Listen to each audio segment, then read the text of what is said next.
President. Senator from Maryland. I ask unanimous consent that the quorum call be dispensed. Without objection.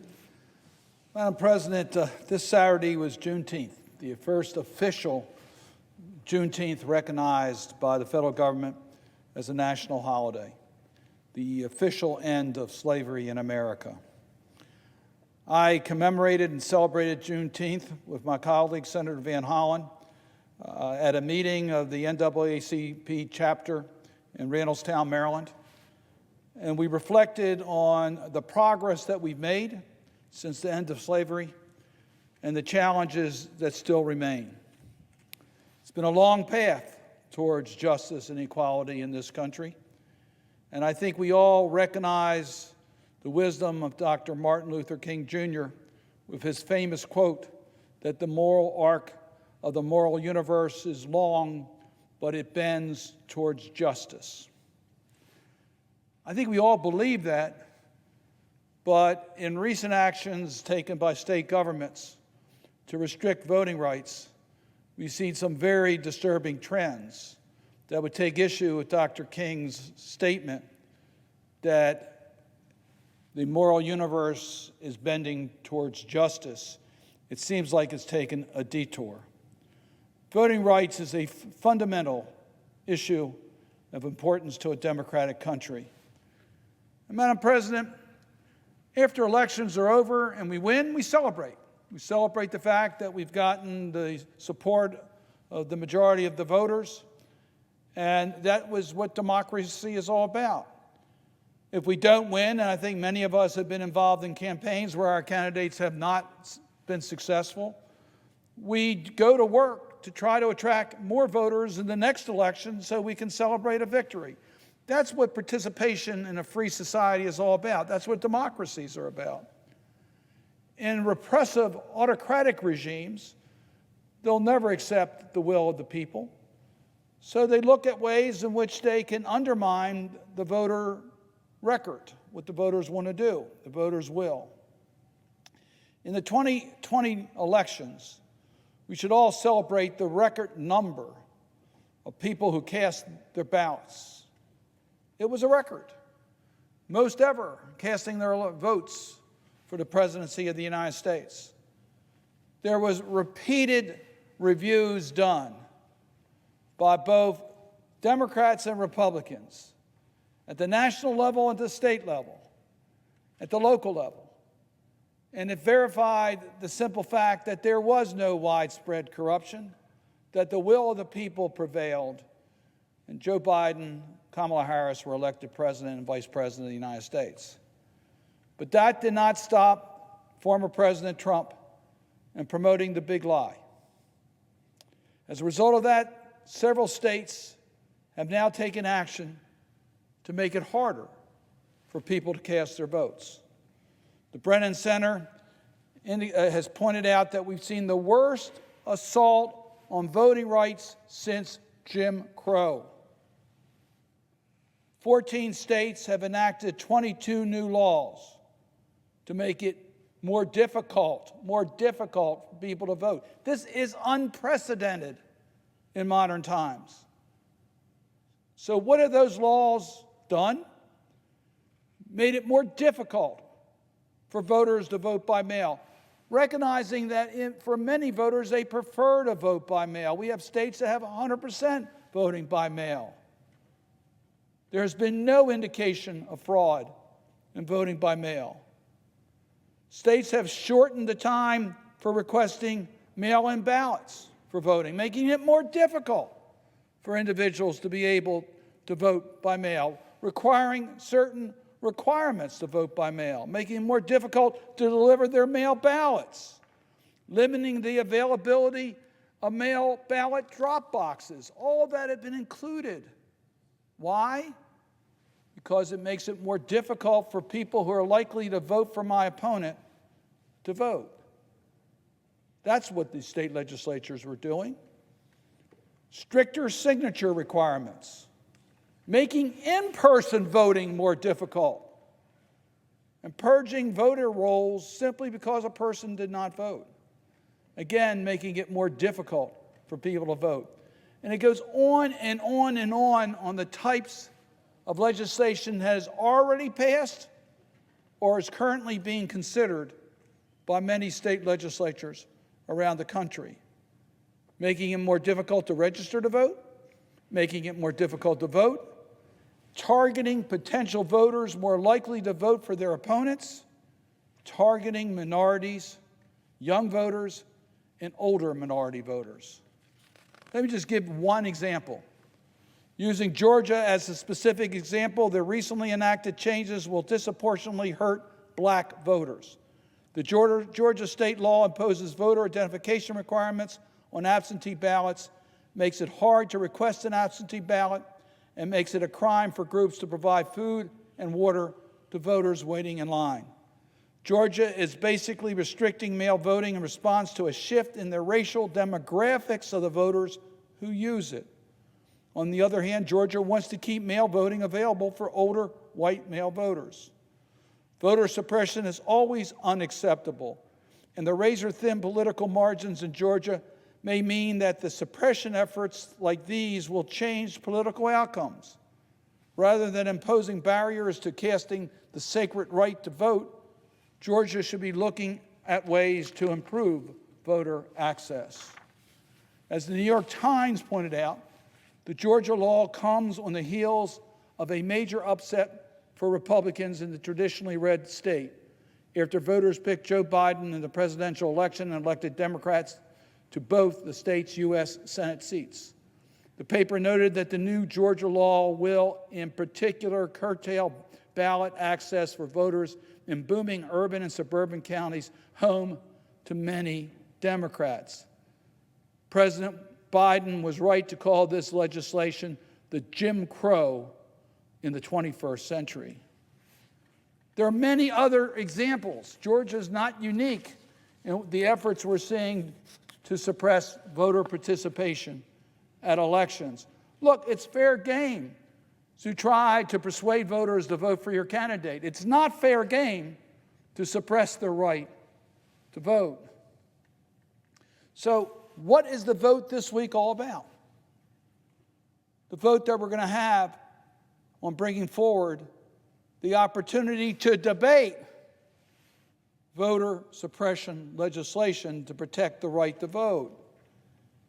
It's simply a motion to proceed with a debate on the Senate floor. Let me repeat that. We're not voting on S1, the passage of it. We're not voting on any specific proposal.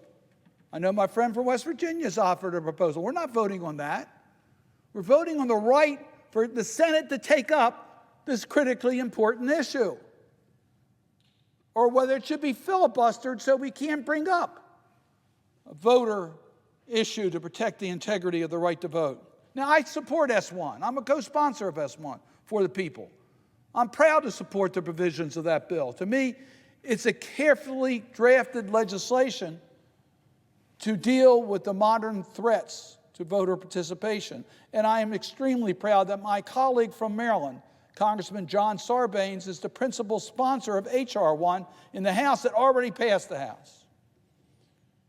It provides a basic federal floor on protection of the right to vote, on voter registration, on voter by mail, no excuse balloting, 2 weeks of early voting, including weekends, no notary requirement for absentee ballots, drop-off boxes. It's just simple voter protection against the actions being taken by state legislatures that are aimed at certain demographic groups. A federal floor. It ends political gerrymandering. I don't know how any of my colleagues can defend the way that legislative and congressional lines are drawn today. I came from the state legislature. I'm a former Speaker of the House. I was responsible for one of the redistricting plans in Maryland when I was Speaker of the House. It's just a horrible partisan political process that we use today to draw congressional lines. I've been accused by my congressional colleagues in the House from Maryland that I ran for the Senate to avoid having to deal with congressional redistricting. There may be some truth to that. But I can tell you this, it is time to end political gerrymandering. Congressional districts should represent the community's interests, not an individual congressman's interest. S1 takes a major step forward in ending political congressional redistricting by gerrymandering. It provides a commitment by Congress to advance pre-clearance formula that was in the Voting Rights Act of 1965 that now is non-operative because of the Shelby County decision. It puts us on a path to once again have that important tool available in order to deal with the freedom and right of vote. It promotes voter security, S1, by eliminating the paper ballot, by requiring the paper ballot, I should say, not eliminating, by requiring a paper trail. I think we all agree that we want to be able to verify votes the only way you can if there's a paper trail, and it provides for that paper trail. It puts an end to the dominance of big money in the political system. They do that in a couple ways. One, disclosure. How can anyone be against the disclosure of who's putting money into our political system? And secondly, providing a way in which we can get rid of the dependence upon large special interest dollars. It includes S1 two provisions that I authored. One, Deceptive Practices Act, that deals with false and misleading advertisements which are aimed at targeting minority communities to confuse and mislead their votes. And it includes the Democracy Restoration Act that I authored that deals with laws passed after the end of slavery in an effort to prevent African Americans from voting. For you see, there are states that passed laws back then that are still on the books that disqualifies for a lifetime a person convicted of a felony. The definition of felony is pretty general in many states. So we have states where 1 out of 5 African Americans have been disqualified from voting because of their conviction of a felony, even though they are fully part of our society today. They don't have the right to vote. We need to remove that disqualification on voting. My friend, our former colleague, John Lewis, the two of us were elected to the United States House of Representatives on the same day.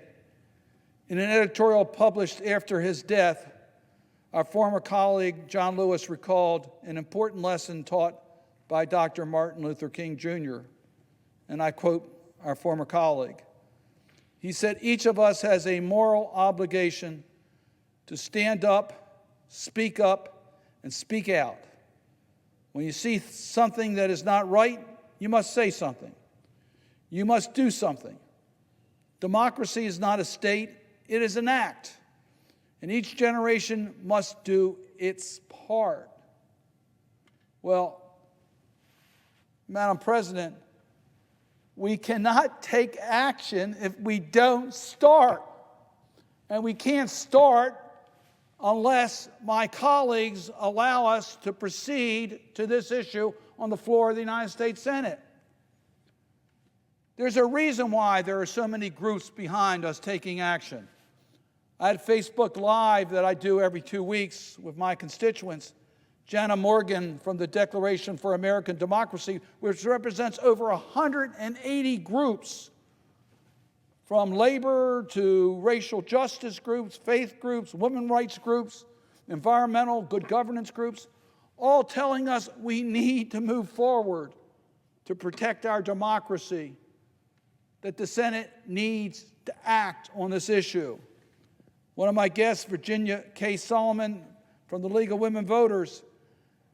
Now, the League of Women Voters, you can say a lot of things about them, but you can't accuse them of being partisan, because they're not. It's one of our premier nonpartisan institutions in America with a proud history. They're telling us to take this bill up and act for the sake of protecting our democracy. We then have a chance to act, to take up amendments and vote on concerns, whether they are offered by a Republican senator or a Democratic senator. That's what the motion proceeds allows us to do, to take up these issues so we can vote on them. But if you vote to filibuster the motion to proceed, we can't even bring the issue up on the Senate floor for action. Madam President, I urge my colleagues not to filibuster the right of the United States Senate to start the debate on protecting voter integrity, where each member will have an opportunity to debate the issue, and collectively we can come together. As many of my colleagues have offered suggestions about how we can improve S1, how we can make it a broader consensus. But we can't do that unless we have the right to proceed to a debate.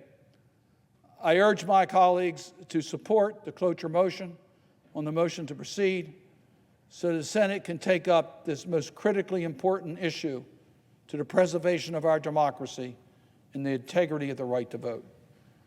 With that, I yield the floor.